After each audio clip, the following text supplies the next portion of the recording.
Hi folks, this is Danny at Bradley James Classic Cars. Today I'm bringing you an absolutely gorgeous example of the beautiful Wolsley 6 that was registered in January 1973. Now it's in teal blue, it's covered just under 45,000 miles in all of those years, and for me anyway, it's the nicest example I've ever seen, and I've been lucky to see my fair share. And having just been driving this car, all I can say is that it needs to be driven and to be appreciated. It's absolutely fantastic to drive. It brought back a lot of memories. We used to have one of these in our family when I was a kid. It wasn't the Wolseley 6, it was just the Austin 1800, affectionately known as the land crab. Let me just shut that door. The bodywork is in tremendous condition, and I'm going to take a slow walk around so you can see just how good it is. And the thing with teal blue, if you don't catch it in the right light, it does look a little darker. You catch it in a bit of sunlight and you realise it's rather bright. But hopefully what my camera is showing you is a fair representation of the true colour. I'm taking this video in a little bit of shade on a sunny afternoon, so hopefully you'll be able to see the car as well as I can now. Well, let's talk a little bit about the Wolseley 6. Now, it was the replacement car. They didn't call the previous model the 6 because obviously they were talking about the engine that went in. Now, this one, as all the Wolseley 6s of course, is fitted with the reworked E-Series engine, 6-cylinder version, which sits in transversely. This one is an automatic and it has power steering, so lots of factory extras. And the joy of it, within the service folder I even have the receipt for when the car was actually new. And in fact it talks about the car costing £1,300 plus taxes. It had automatic seat belts, as they called them then, which is of course what we would call inertia seat belts. Power steering was 60 quid, heated rear window was 11, and the auto box, which is a 3-speed auto, back in the early 70s that cost £94 as an extra. So the total of the car was £1,550 plus tax, so somebody paid £1,866 for this car back in 1973. So they introduced them in 72 with twin SU carbs on this 2200 engine. You could get 110 brake horsepower, you could do over 100 miles an hour, 108, and 0 to 60 came in 13 seconds and returned 36 miles to the gallon on a run, which I think is pretty respectable for a 6-cylinder big car. And it was a big car, and they called it the land crab because it was low and it was wide and extremely structurally sound, stiff cars.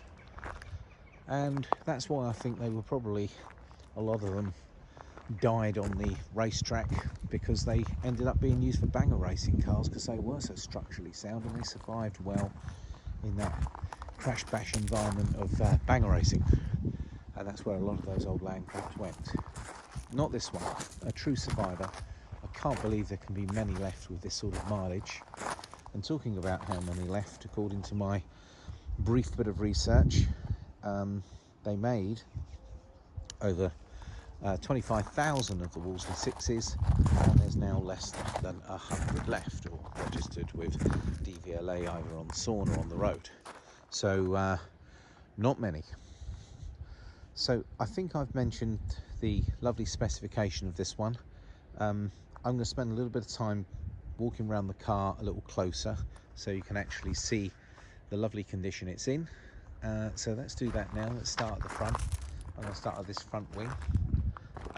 That's a lovely glossy teal blue, lovely door. I can't see any damage, I can't see any bodywork issues at all, certainly no rust. Chrome, excellent. There's a little embellisher on the exhaust trim, which is chrome, lovely chrome through the boot. I don't remember ever having a deluxe badge. I think that's an addition, but Wolsley 6 and automatic is correct. Reversing lights, which of course wouldn't have been required back in the early 70s, but we've got a pair there. Excellent wheel embellishers and hubcaps, proper Wolsley ones. Excellent paintwork on the rear wing and the near side rear and front doors, and the wing at the front. The roof is in lovely shiny condition.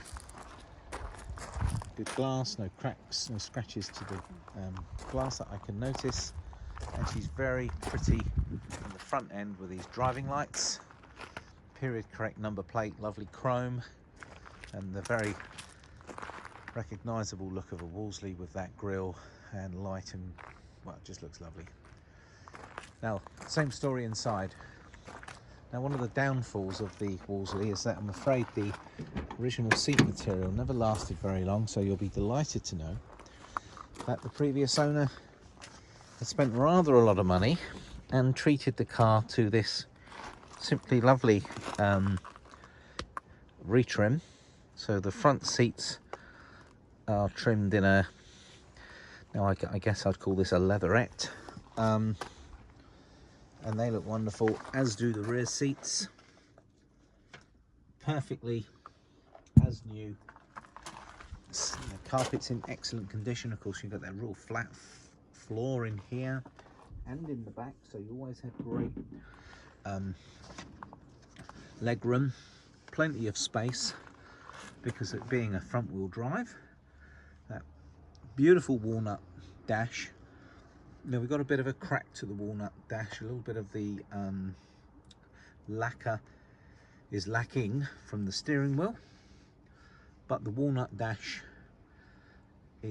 looks lovely, and there are one or two cracks, nothing dreadful. All of the rest of the switchgear is in perfect condition, bearing in mind we're talking about a car that's got just under 45,000 miles. The door cards and the wood capping is in lovely order too. These cars always had a lovely large boot, and they are spacious cars. I mean, this is a following on with a Pininfarina styling, and of course the dream of the inventor of the Mini is to build larger, more comfy cars, following on from certainly the Mini itself through to the Austin 1300, and then of course you had these large cars as well. And because of this era, you would have the slightly smaller maxis, a lot of engine sharing going on, but the hydroelastic suspension on these BMC cars of the era really soaked up the bumps really well and made them extremely nice to drive, and this one is absolutely no exception. A lovely, clean, gleamy engine, alloy rocker cover, all looking wonderful in here. We're going to take some photos in my photo section of the engine bay because that's really super clean. If you'd like, I feel sure you'd be made very welcome to just turn up with this car at any car show, and it will bring memories flooding back for anyone who gets the chance to see it, because it's in such lovely condition. I can't imagine how it would have really changed significantly from when it was supplied new all those years ago, except for the obvious upgrade of these seats to have them in this rather nice, hard-wearing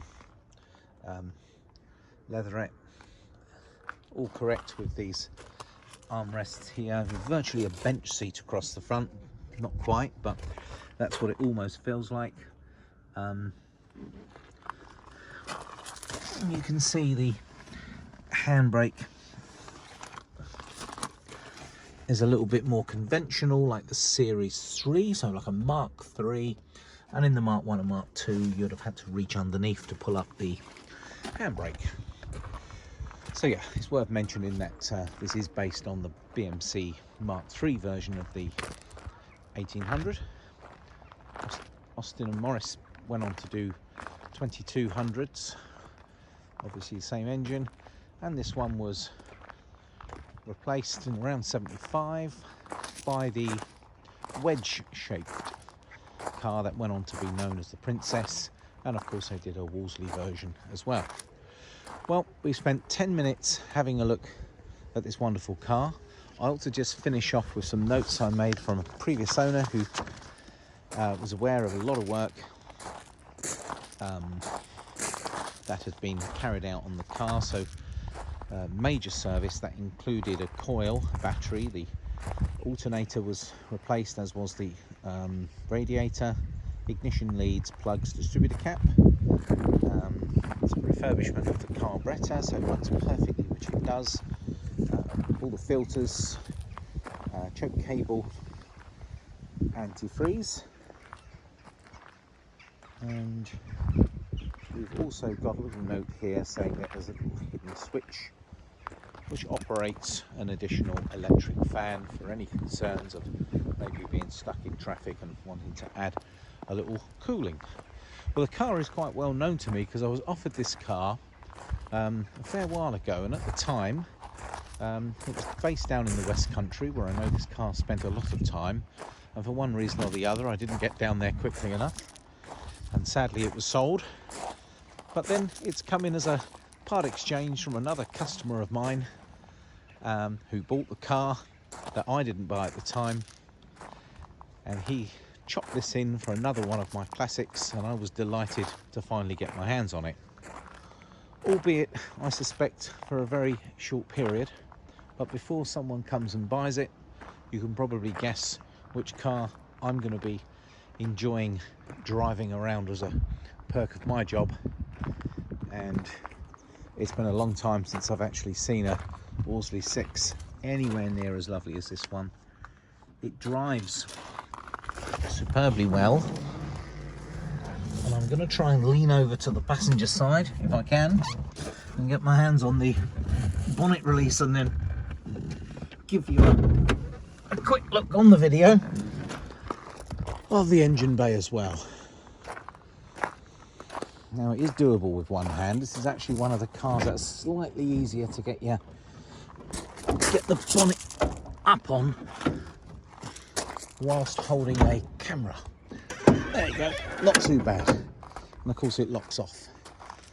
So here we have that transfer 6-cylinder engine running across from left to right. That's the new battery that we spoke of. That coil's new, carburetor serviced and balanced. A little trickier to see down there, but there's a new alternator in there somewhere. Let's have a look. There it is. Radiator replaced, new coolant, a major service. So as you can imagine, this car is very much on the button, and when I look down there, there's a few components that look painted up and lovely. The car itself hasn't been overly detailed, but that's something that you can do. Well folks, thank you for watching this video. She's in stock now. I'd love to see you come down and have a look at her while she's still in stock. It's Danny at Bradley James signing out.